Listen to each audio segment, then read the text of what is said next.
अब ये 11वां प्रश्न देखिए, 3 अंकों वाली कितनी संख्याएं 7 से विभाज्य है। तो पहले हम थोड़ा सा बेसिक समझते हैं। देखिए, सबसे पहले हमें ये देखना होगा कि 3 अंकों की संख्याएं शुरू कहाँ से होती है। तो 3 अंकों की संख्याएं शुरू 100 से होती है और समाप्त 999 पर होती है। अब हमें करना यह है कि इस 100 में आप 7 का भाग दे दीजिए। तो 7 एकम 7, बचेगा हमारे पास 3, उतारेंगे हम 0, तो 7 चौके 28। अब शेषफल हमारे पास 2 बच जाएगा। तो ये देखिए, ये 2 जो बचा है, तो ये 2 किस स्थिति में नहीं बचेगा ये हमें देखना है। तो या तो इस 100 में 5 और जोड़ दें तब जा करके नहीं बचेगा, या 100 में से 2 कम कर दें तब नहीं बचेगा। लेकिन अगर हम 2 कम कर देते हैं, इस 2 को कम कर देंगे 100 में, तो संख्या 2 अंकों की बन जाएगी, क्योंकि 98 बन जाएगी। तो हम एक काम करते हैं, इस 100 में 5 और जोड़ देते हैं। तो पहली संख्या जो होगी 105 होगी, जो 7 से विभाज्य होगी। इसी प्रकार देखिए 999 में आप 7 का भाग देके देखिए।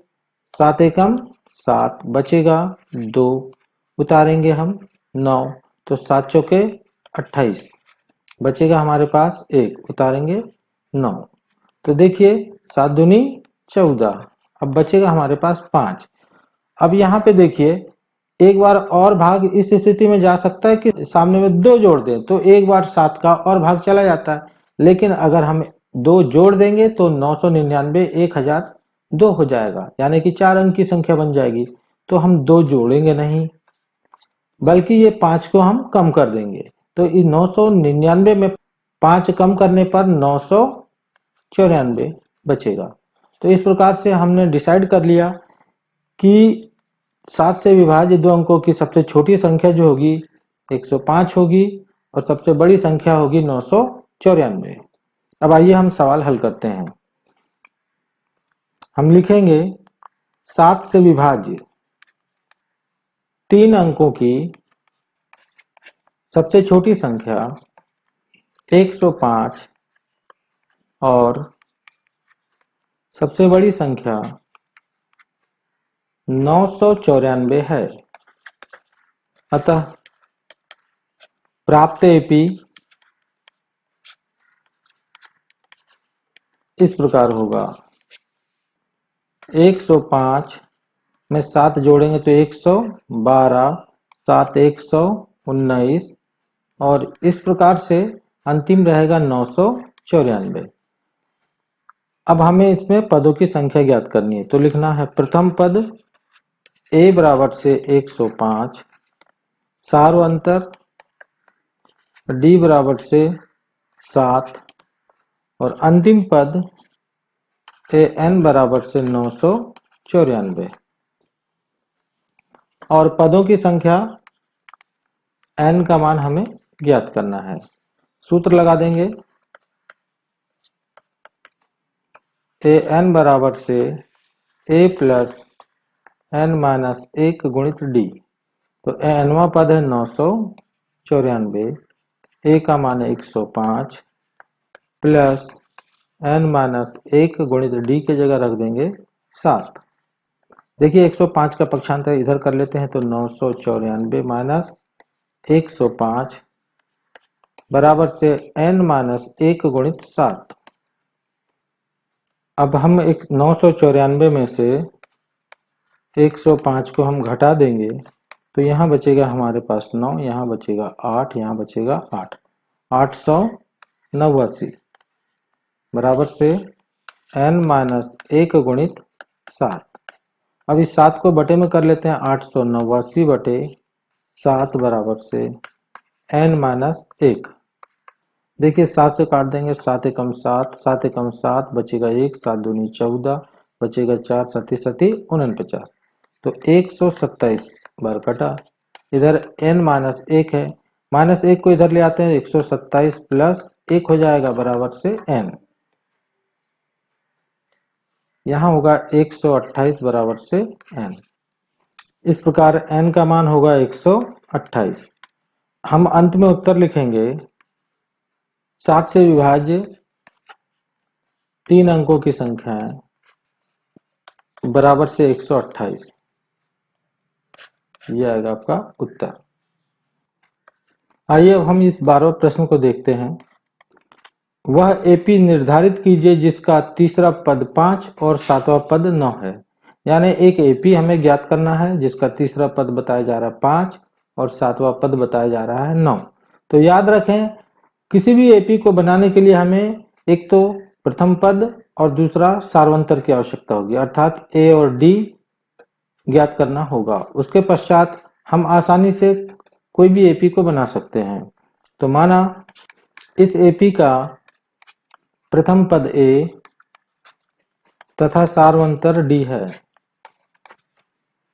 अब देखिए यहां लिख देना है प्रश्नानुसार। ये देखिए कहा जा रहा है कि एपी का तीसरा पद A3 बराबर होता है A प्लस 2D, इसके बराबर हमें दिया गया है कि जिसका तीसरा पद 5 है, यानी ये 5 के बराबर है। तो हम इसको थोड़ा अच्छे से लिख लेंगे। तो A प्लस 2D बराबर से 5, ये हमारे पास बन गया समीकरण नंबर 1। अब हम दूसरा समीकरण बनाते हैं। देखिए दिया है इस एपी का 7वां पद 9 है, यानी कि तथा ए 7वां पद बराबर से ए प्लस 6D होता है और इसके बराबर दिया है 9। अब हम इसे लिखेंगे ए प्लस 6D बराबर से 9। ये हो गया हमारे पास समीकरण नंबर 2। समीकरण 2 में से समीकरण 1 को घटा दीजिए। समीकरण 2 माइनस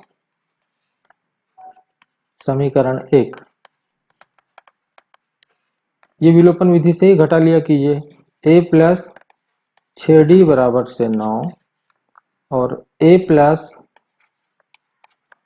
2D बराबर से 5। नीचे लाइन खींच लेंगे और चिन्ह बदल देंगे। जहां धन है वो ऋण हो जाता है और ऋण वाला धन, तो ये हो जाएगा ऋण और ये भी ऋण और ये भी ऋण। विलोपन विधि से हल कर रहे हैं। ये देखिए ये ए से ए कट जाएगा ये, और यहाँ 6D में 2D घटेगा तो बचेगा 4D, और इधर 9 में से 5 घटेगा तो 4, इसलिए D बराबर से 4/4। अब ये 4 से 4 कट जाएगा और D का मान हमारा प्राप्त हो जाएगा 1। अभी हमारा D का मान निकल गया। इस D का मान उठा के हम समीकरण 1 में रख देंगे। तो हम ये देखिए a प्लस 2D बराबर से 5, तो लिखेंगे D का मान समीकरण 1 में रखने पर a प्लस 2D, 2 और D के जगह पे हमने रख दिया 1 बराबर से 5। तो a प्लस 2 बराबर से 5, इस 2 का पक्षांतर इधर करेंगे तो a बराबर से 5 माइनस 2, अर्थात a बराबर से 3 निकल गया। ये देखिए हमारा a और d निकल गया। अब हम कोई भी एपी को तैयार कर सकते हैं। अतः A1 बराबर से A, यानी ये होगा 3। A2 बराबर से A प्लस D, यानी 3 प्लस 1 बराबर से 4, और A3 होगा A प्लस 2D, यानी कि 3 प्लस 2 गुणित 1, यानी 3 प्लस 2 बराबर से 5। इस प्रकार एपी जो होगा वो होगा 3 4 5 6 ये आएगा आपका उत्तर। आइए अब हम प्रश्न नंबर 13 को देखते हैं। इसका हल देखें। प्रश्न 13 में बताया गया है कि एपी 10 7 4 और अंतिम पद -62 का अंतिम पद से प्रथम पद की ओर 11वां पद ज्ञात कीजिए। इस सवाल को करने से पहले थोड़ा सा बेसिक देखते हैं। देखिए मान लीजिए कोई एपी है 1 2 3 4 5 6 7 8 9 10।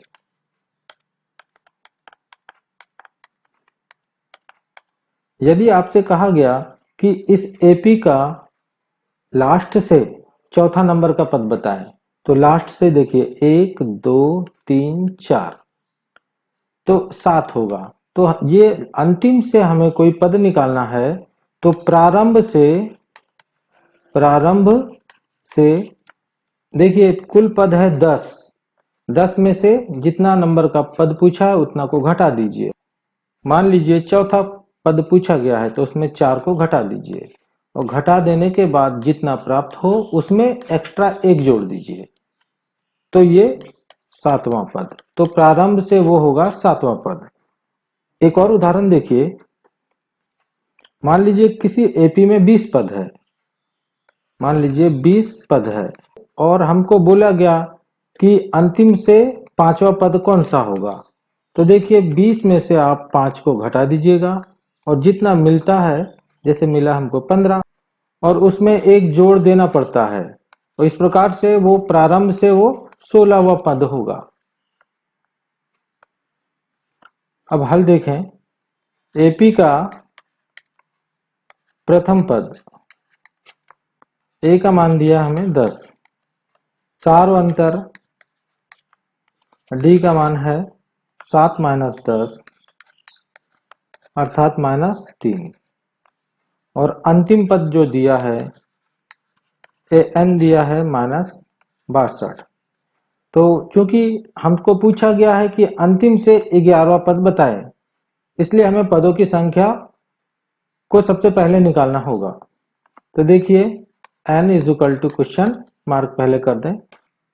अब हम सूत्र लिखेंगे, an बराबर से a plus n minus 1d।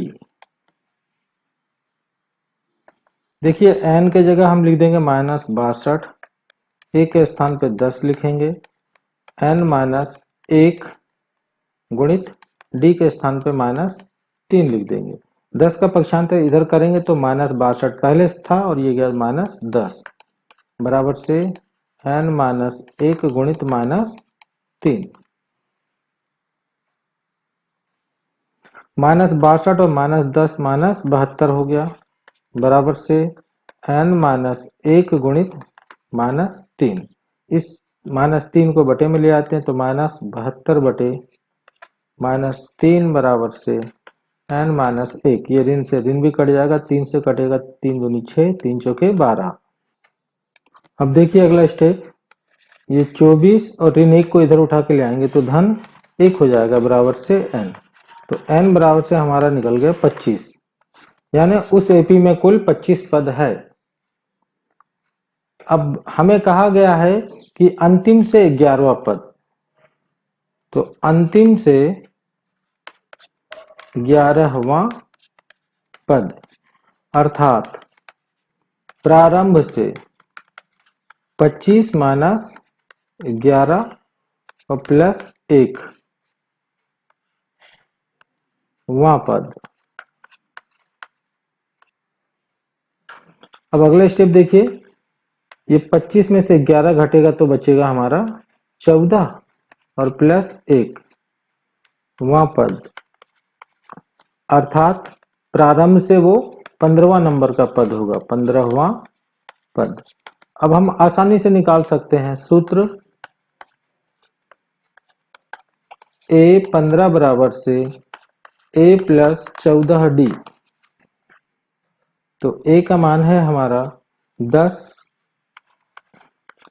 Plus 14 गुणित d का मान है -3। ये 10 और धन गुणित ऋण, ऋण 14 तिया 42, तो ये 42 में से 10 घटेगा तो -32। ये आएगा आपका उत्तर। आइए अब हम प्रश्न क्रमांक 14 को हल करते हैं। देखिए 14 नंबर का प्रश्न दिया है, फूलों की एक क्यारी की पहली पंक्ति में 23 गुलाब के पौधे हैं, दूसरी पंक्ति में 21 गुलाब के पौधे हैं, तीसरी पंक्ति में 19 गुलाब के पौधे हैं इत्यादि। उनकी अंतिम पंक्ति में 5 गुलाब के पौधे हैं। इस क्यारी में कुल कितनी पंक्तियां हैं? तो देखिए हम इसमें लिखेंगे कि दी गई स्थिति से प्राप्त सूची। ये देखिए हमारी सूची जो बनती है वो 23, उसके बाद 21, उसके बाद 19 और इस प्रकार से अंतिम 5। अतः यह स्थिति AP बनाती है। अब हम लिखेंगे प्रथम पद, A का मान है हमारे पास 23, सार्व अंतर D का मान है 21 माइनस 23 यानी कि ऋण 2, और अंतिम पद AN बराबर दिया हुआ है 5, और पंक्तियों की संख्या अर्थात पदों की संख्या यानी n का मान हमें ज्ञात करके बताना है। आसानी से सवाल हल किया जा सकता है। देखिए, एक ही सूत्र है जिनका प्रयोग हर सवाल में करना पड़ता है। सूत्र AN बराबर से A प्लस n माइनस 1 गुणित D। देखिए, n के स्थान पे हम रख देंगे अंतिम पद 5, A के स्थान पे रखेंगे 23 प्लस n माइनस 1 क्योंकि n का मान हमें ज्ञात करना है, और D के स्थान पे हम रख देंगे ऋण 2। देखिए, 23 का पक्षांतर हम बाईं ओर कर लेते हैं तो 5 माइनस 23 बराबर से n माइनस 1 गुणित माइनस 2। देखिए, 23 में से 5 घटेगा तो माइनस 18 बचेगा। इधर n माइनस 1 गुणित माइनस 2। माइनस 2 को हम बटे में कर लेते हैं तो माइनस 18 बटे माइनस 2 बराबर से n माइनस 1। ये माइनस से माइनस भी कट जाएगा, 2 से 9 बार कटेगा तो 9 बराबर से n माइनस 1। इस 1 का पक्षांतर बाईं ओर करते हैं तो 9 धन 1 बराबर से n यानी 10 बराबर से n, यानी n का मान हमारा निकल गया 10। हम उत्तर लिखेंगे, फूलों की क्यारी में 10 पंक्तियां हैं। अब प्रश्न क्रमांक 15 देखिए, AP का 31वां पद ज्ञात कीजिए जिसका 11वां पद 38 और 16वां पद 73 है। तो देखिए इसका हल, माना इस AP का प्रथम पद A तथा सार्वंतर D है। देखिए, कोई भी सवाल में अगर AP हमें निकालना हो तो A और D का मान ज्ञात करना अनिवार्य रहता है। तो प्रश्नानुसार देखिए, कहा जा रहा है कि 11वां पद 38 है, यानी A11 बराबर होता है A प्लस 10D, और इसके बराबर दिया है 38। तो हमारे पास एक समीकरण बन जाता है A प्लस 10D बराबर से 38। ये समीकरण नंबर 1 हो गया। और इसके बाद तथा दूसरा बताया गया 16वां पद 73 है, यानी A 16 बराबर से होता है A प्लस 15D बराबर से 73, यानी A प्लस 15D बराबर से 73। ये बन गया हमारा समीकरण नंबर 2। अब समीकरण 1 और 2 को हल करके A और D का मान विलोपन विधि द्वारा आसानी से निकाला जा सकता है। देखिए, हम लिखेंगे समीकरण 2 में से समीकरण 1 घटा देते हैं तो समीकरण 2 माइनस समीकरण 1,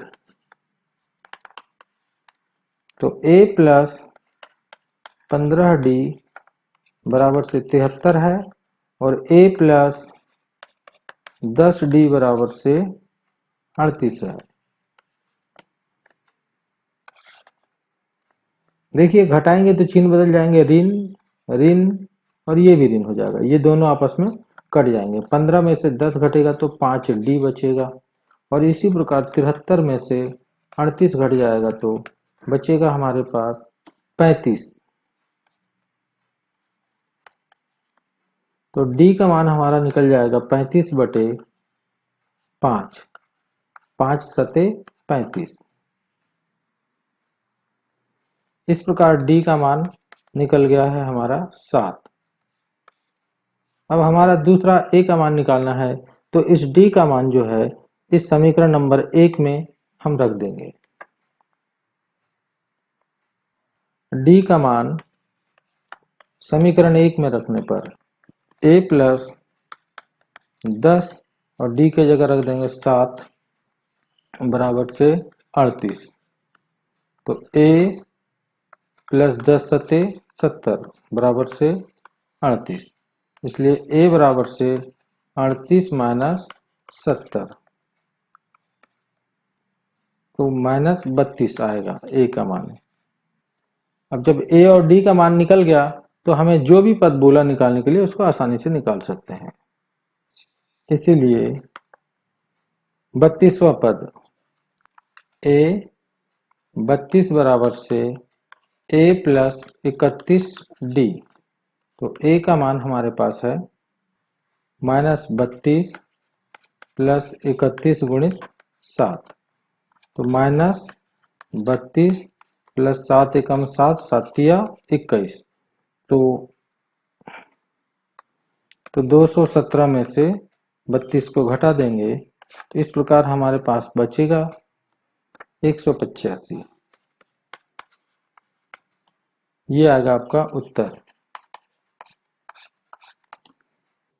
आइए बच्चों, अब हम 16वां नंबर का प्रश्न हल करते हैं। देखिए 16वां प्रश्न, AP 3, 15, 27, 39 का कौन सा पद 54वें पद से 132 अधिक होगा। तो देखिए हल इसका, AP का प्रथम पद ये a बराबर होगा 3 और सार अंतर निकाल लेते हैं। d बराबर से हो जाएगा 15 में से 3 घटा देंगे तो बचेगा 12। मान लेते हैं इस AP का n नंबर का पद 54वें पद से 132 अधिक होगा।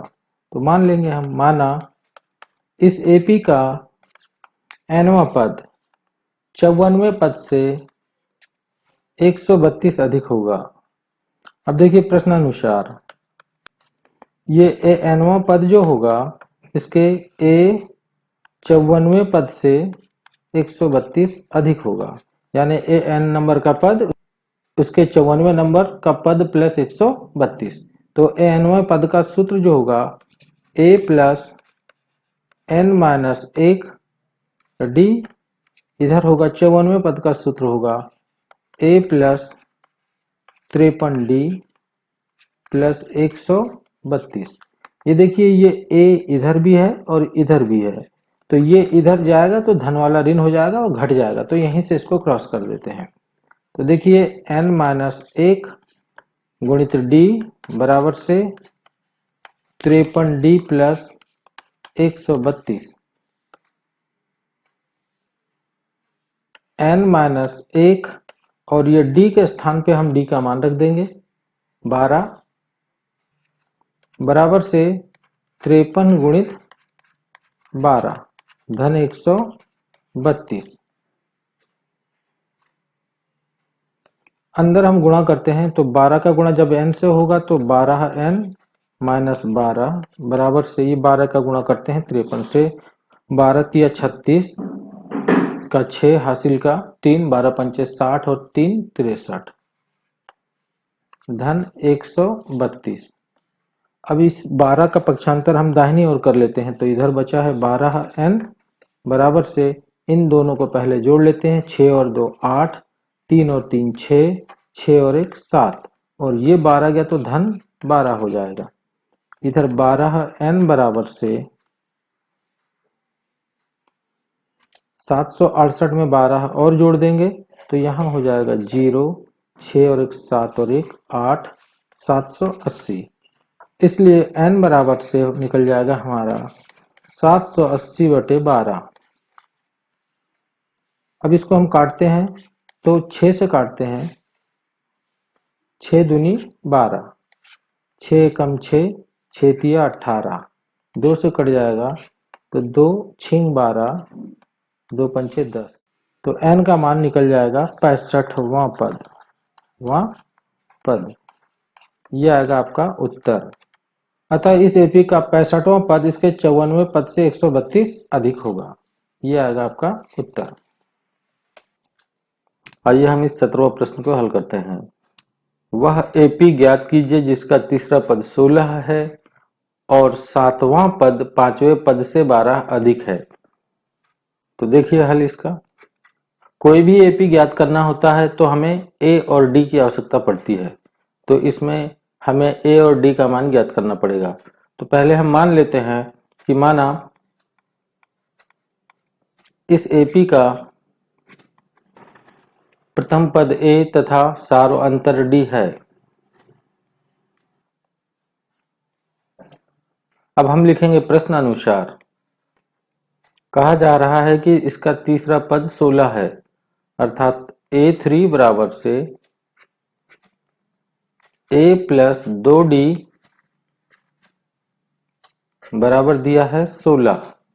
इससे हमारा पहला समीकरण बन गया A प्लस 2D बराबर से 16। यह है हमारा समीकरण नंबर 1। अब दूसरा समीकरण बनाते हैं। देखिए, तथा कहा गया है कि सातवां पद पांचवें पद से 12 अधिक है, यानी A7 बराबर है A5 प्लस 12। ये देखिए, सातवां पद जो है पांचवें पद से 12 अधिक है। अब हम सातवें पद का सूत्र लिखेंगे A प्लस 6D और पांचवें पद का सूत्र लिखेंगे A प्लस 4D प्लस 12। देखिए, A इधर भी है और इधर भी है, तो यहीं से हम A से A काट देते हैं, क्योंकि जब ये A उठ के इधर आएगा तो ऋण में हो जाएगा और ऋण A और धन A घट के शून्य हो जाएगा। अब हमारे पास बचा 6D बराबर से 4D प्लस 12। अब इस 4D को हम बाईं ओर ले आते हैं, तो पहले से है 6D और ये 4D उठ के आएगा तो ऋण 4D बराबर से 12। अब ये 6D में 4D घटेगा तो 2D बचेगा बराबर से 12। इसलिए D बराबर से 12/2। 2 से कट जाएगा ये 6 बार, तो D का मान हमारा निकल गया 6।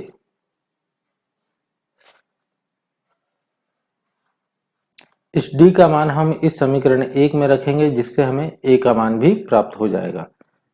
तो हम लिखेंगे D का मान समीकरण 1 में रखने पर, देखिए A प्लस 2D यानी 2 गुणित D के स्थान पर हमने रख दिया 6 बराबर से 16। A प्लस 6 दूनी 12 बराबर से 16।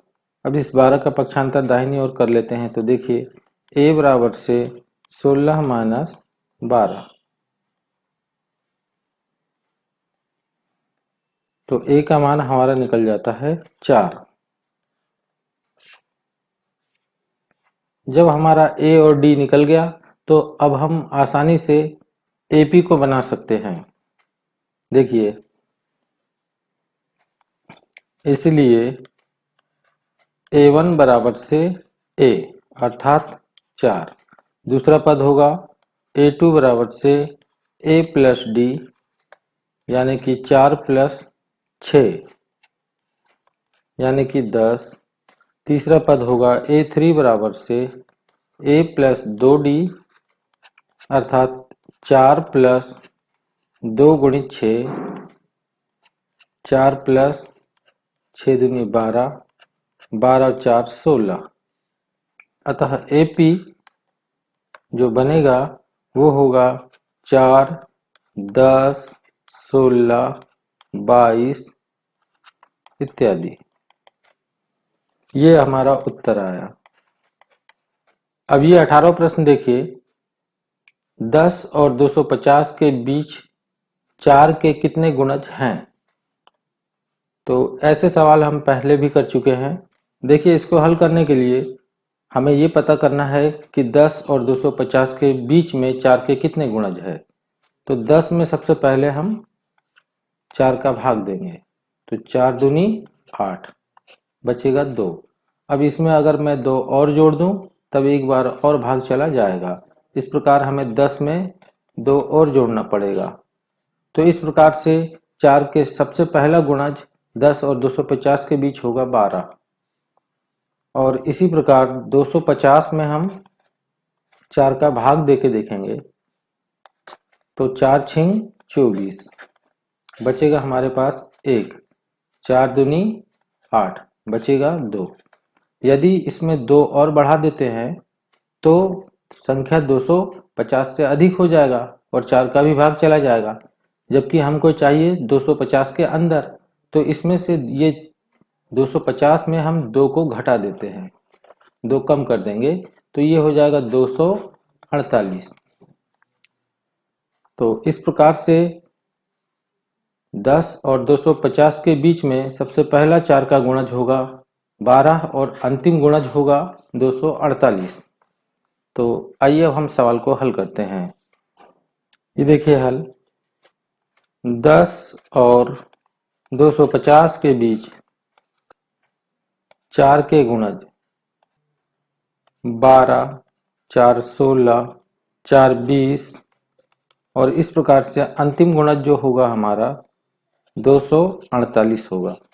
अब हम लिखेंगे यह सूची एक एपी है। अब प्रथम पद लिखेंगे a बराबर से 12, सार्वंतर d बराबर से लिख देंगे 4 और अंतिम पद लिखेंगे an बराबर लिख देंगे हम 248 और n का मान हमें ज्ञात करना है, पदों की संख्या। अब हम सूत्र लिखेंगे an बराबर से a प्लस n माइनस 1 गुणित d। an के जगह 248 लिख दिया जाएगा, a के स्थान पे 12 प्लस n माइनस 1 और d के स्थान पे लिख देंगे 4। इस 12 का पक्षांतर पहले बाईं ओर करते हैं, तो देखिए 248 माइनस 12 बराबर से इधर बचेगा n माइनस 1 गुणित 4। अब 248 में 12 घटाएंगे तो 236 बचेगा, बराबर से n माइनस 1 गुणित 4। इस 4 को हम बटे में कर लेते हैं, तो 236 बटे 4 बराबर से n माइनस 1, 4 से काट देंगे, 4 पंचे 20, 4 नाम 36, तो 59 बराबर से n माइनस 1। इस ऋण 1 को पक्षांतर हम बाईं ओर करेंगे तो 59 प्लस 1 बराबर से n, ये 60 बराबर से n। इस प्रकार से n का मान हमारा 60 निकला। अब हम उत्तर लिखेंगे 10 और 250 के बीच 4 के 60 गुणज होंगे। यहाँ पे ये सवाल समाप्त हो जाता है। अब ये 19वां प्रश्न देखते हैं। यदि किसी एपी के तीसरे और 9वें पद क्रम से 4 और ऋण 8 हैं तो उसका कौन सा पद शून्य होगा। तो कोई भी पद निकालने के लिए हमें ए और डी की आवश्यकता पड़ती है। तो हम सबसे पहले मान लेंगे इस एपी का प्रथम पद ए तथा सार्वंतर डी है। तो यहां से देखें हल, माना इस एपी का प्रथम पद ए तथा सार्वंतर डी है। अब प्रश्न अनुसार देखिए, बताया जा रहा है कि तीसरा पद 4 और 9वां पद -8 है।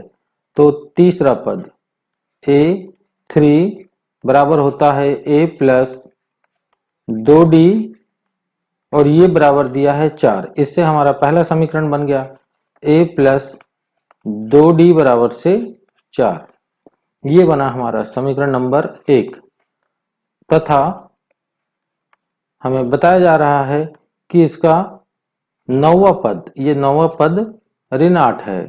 तो a9 बराबर से होता है a प्लस 8d और ये बराबर दिया है ऋण 8 के। तो इससे हमारा समीकरण नंबर 2 बन गया a प्लस 8d बराबर से ऋण 8। ये बना हमारा समीकरण नंबर 2। अब हम इन दोनों समीकरणों को विलोपन विधि द्वारा हल कर लेते हैं। तो इसके लिए हम समीकरण 2 में से समीकरण 1 को घटा लेते हैं। तो समीकरण 2 माइनस समीकरण 1,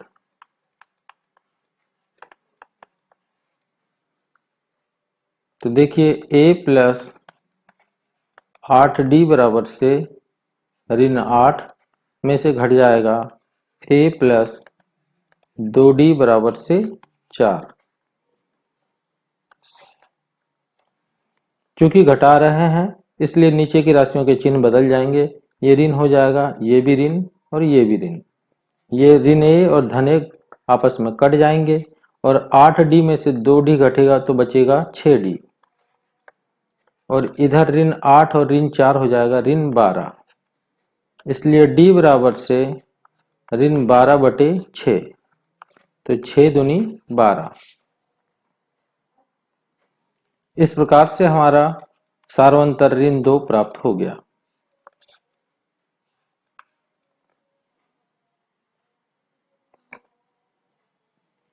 अब इस d का मान हम समीकरण 1 में रख देते हैं।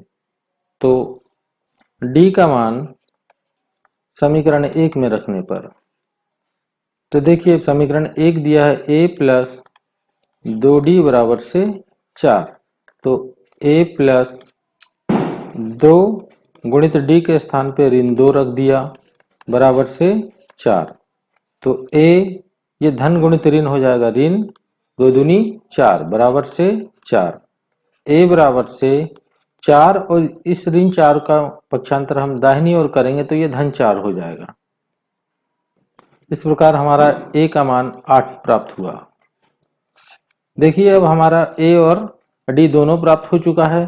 अब हमसे पूछा गया है बताइए इस AP का कौन सा पद शून्य होगा। तो हम मान लेते हैं इस AP का nवां नंबर का पद शून्य होगा। माना इस AP का nवां पद शून्य होगा। अब हम सूत्र लिख देंगे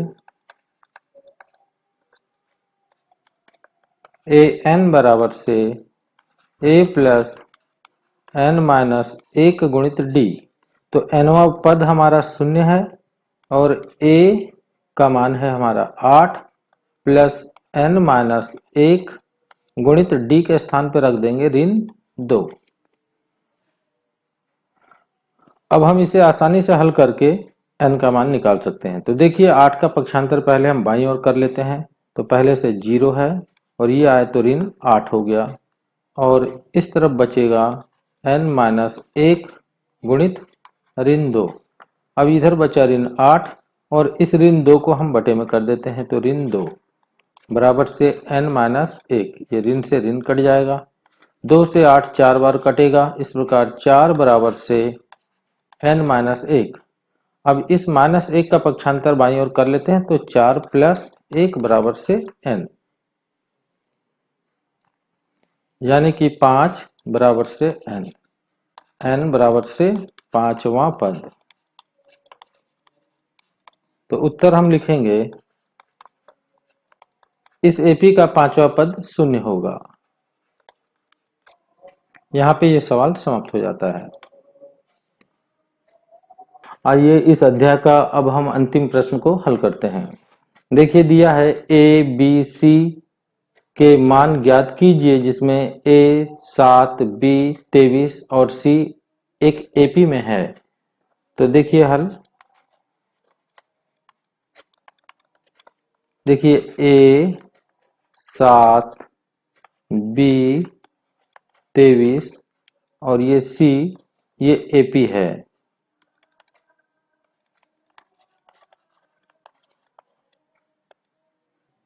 देखिए इस AP का प्रथम पद A दिया हुआ है तो हम लिख देंगे AP का प्रथम पद बराबर से A और हम मान लेते हैं इस AP का सार्वंतर D है। माना इस AP का सार्वंतर D है। अब हम देखते हैं ये 7 जो है दूसरे नंबर का पद है। तो प्रश्नानुसार हमारा जो दूसरा पद दिया है वो दिया है 7। तो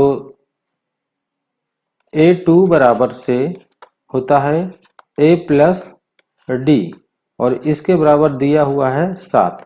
इससे हमारा एक समीकरण बन जाता है A प्लस D बराबर से 7।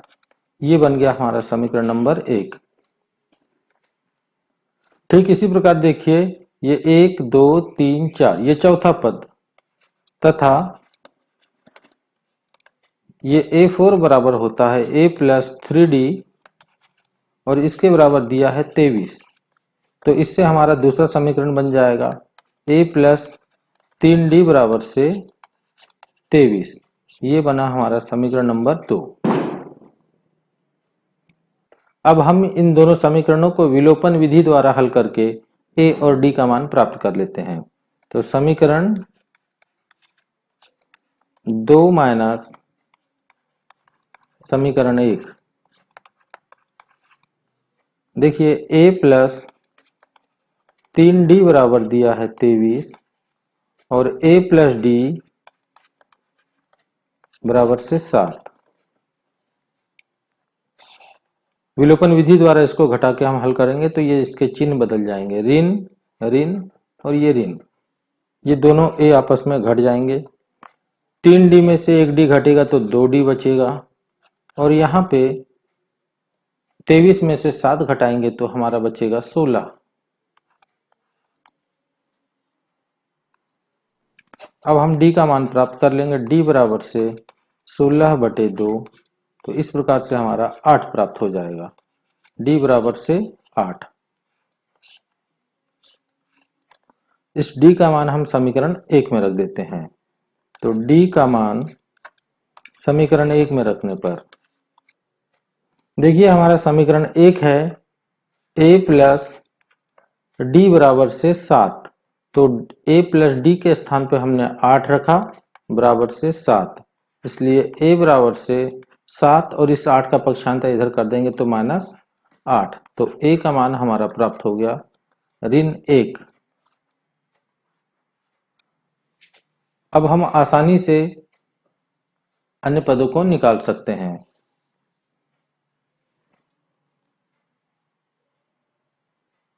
अब देखिए A का मान हमारा हो गया ऋण 1 और ये जो है B है ये तीसरा पद है, तो एक तीसरा पद निकाल लेंगे और एक पांचवा पद निकाल लेंगे। तो तीसरा पद B का मान है और पांचवा पद C का मान है। तो देखिए तीसरा पद, इसलिए तीसरा पद B बराबर से A प्लस 2D यानी कि ऋण 1 प्लस 2 गुणित 8। तो ऋण 1 प्लस 8 दूनी 16।